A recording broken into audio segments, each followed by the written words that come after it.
Halo adik-adik semua, talenta muda Indonesia. Baik adik-adik semua, kali ini kita akan membahas listrik statis bersama Abang Bang Febrian. Nah adik-adik semua, yang pertama yang akan kita bahas yaitu ada yang namanya muatan. Jadi misalkanlah nih ada sebuah atom, di mana atom ini kata si Born terdiri atas inti atom dan elektron yang mengelilingi inti. Nah elektron inilah yang disebut sebagai muatan negatif. Kemudian proton yang diam di inti itulah disebut sebagai muatan positif. Nah, jika ada nanti muatan, dua buah muatan yang sejenis berdekatan, maka nanti kedua muatan itu akan saling tolak menolak. Kemudian, kalau nanti ada dua buah muatan yang beda jenisnya, misalnya positif dengan negatif berdekatan, maka nanti kedua muatan tersebut akan saling tarik menarik. Contoh gini, ada muatan positif, ada muatan negatif, akan saling tarik menarik. Ada muatan positif, kemudian ada muatan positif sejenisnya, maka kedua muatan ini akan saling tolak menolak. Gitu. Nah, yang tarik menarik atau tolak menolak ini, inilah yang kita sebut nanti sebagai gaya Coulomb, atau sering juga disebut namanya gaya elektrostatis, yaitu gaya yang dimiliki oleh dua muatan yang lebih tarik menarik atau tolak menolak. Contoh, misalnya adalah dua buah muatan. Muatan pertama Q1, muatan kedua Q2 sama-sama positif. Kedua muatan ini dipisahkan pada jarak sejauh R. Maka nanti kedua muatan ini akan saling tolak menolak. Nah, gitu ya. Si muatan pertama tertolak ke kiri akibat muatan kedua. Nah, gaya tolak ini abang simbolkanlah dengan F1 terhadap 2. Kemudian muatan kedua ditolak oleh muatan pertama. Gaya tolaknya ini abang simbolkanlah dengan F21. Nah, gitu. Nah, besar gaya tolak menolak atau gaya tolak yang dialami Q1 sama dengan gaya tolak yang dialami Q2. F21 sama dengan F12. Atau untuk mencari besarnya F21 menurut hukum Coulomb, itu dirumuskanlah dengan K dikali Q1 dikali Q2 dibagi dengan jarak dari muatan pertama ke muatan kedua pangkat 2. Sekali lagi, F di sini adalah gaya elektrostatis atau gaya Coulomb dalam satuan Newton. Q itu adalah muatan. Jadi kalau Q1 muatan pertama, Q2 muatan kedua. Kemudian R di sini adalah jarak pisah kedua muatan dalam satuan meter. Kemudian K di sini adalah konstanta Coulomb.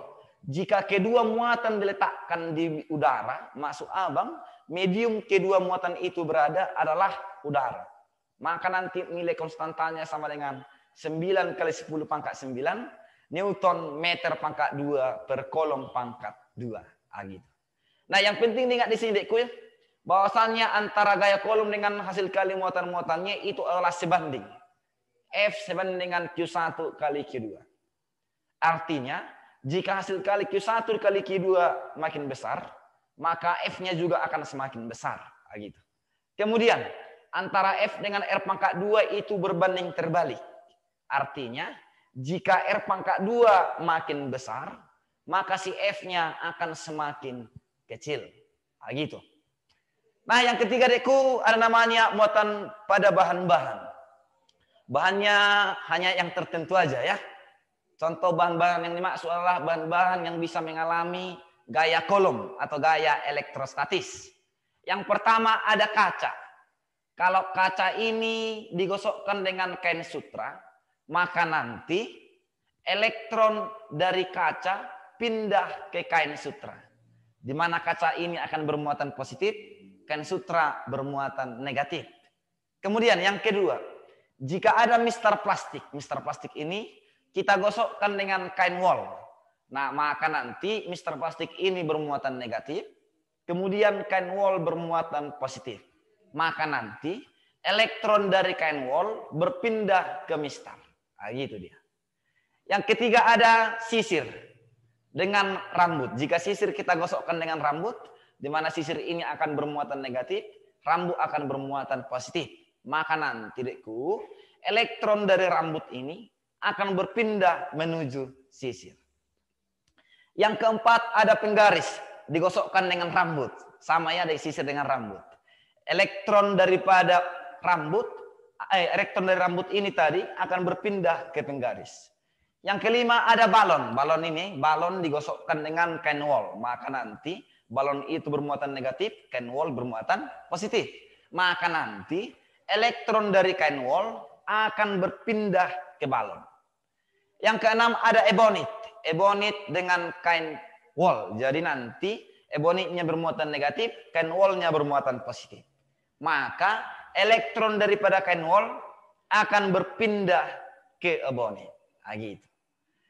Yang keempat tadi semua ada namanya elektroskop. Jadi kalau elektroskop ini digunakan untuk membuktikan atau mengetahui ada atau tidaknya suatu muatan pada suatu benda.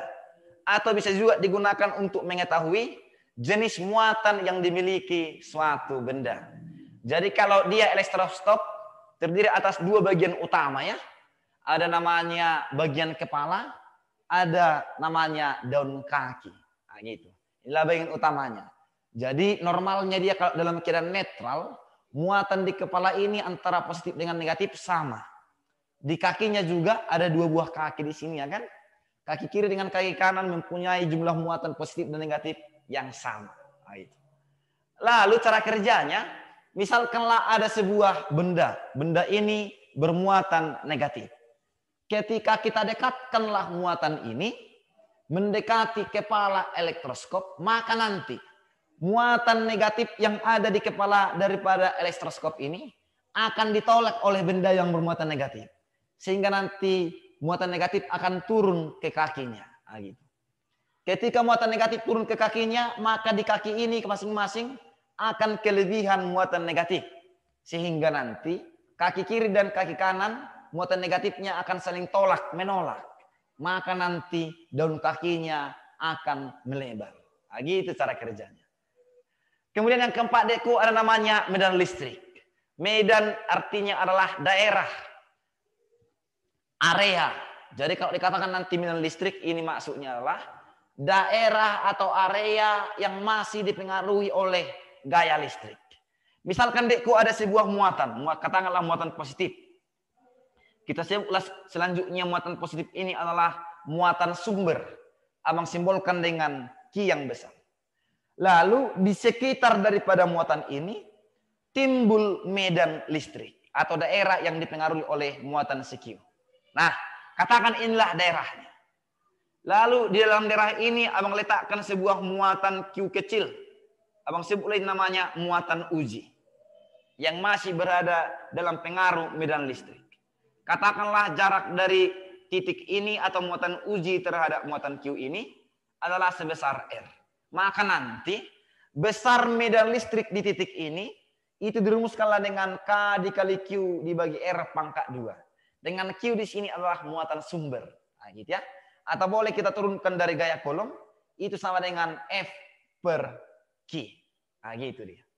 Nah, kalau medan listrik di suatu titik ditanya terhadap muatan positif, maka nanti arah daripada medan itu menjauhi muatan positif.